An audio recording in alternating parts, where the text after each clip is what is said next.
bizning bugungi görüşü ahırına kelip ciddi desek de yani hazır sahnaga şaqiram bütün bizning bugungi konsertda çıkış yasagan artistlarni program istemişse pожалуйста. Bu жерni işlerler degan жерni bizning tamamla jarishimiz nega kompozitorda Fatihova yazdı.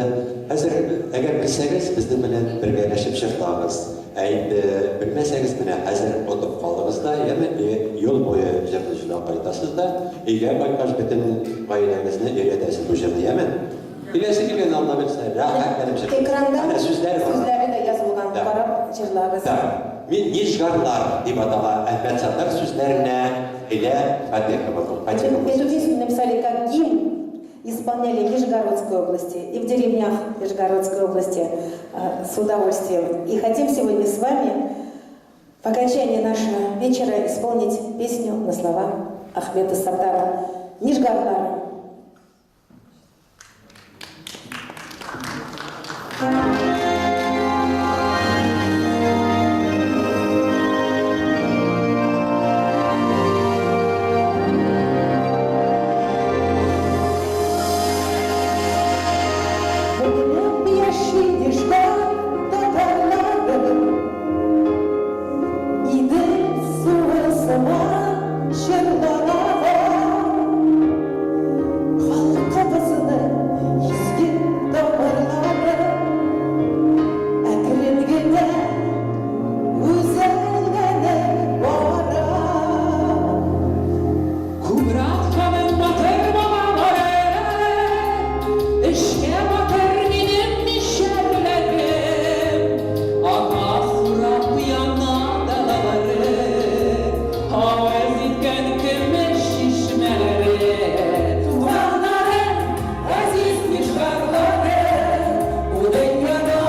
Ведущий сегодня у нас был несравненный, заслуженный артист России Ильдар Шигапов.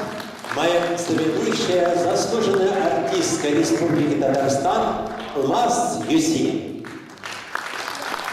Дорогие друзья, мы огромной благодарностью к вам обращаемся и говорим спасибо вам за то, что вы сегодня здесь.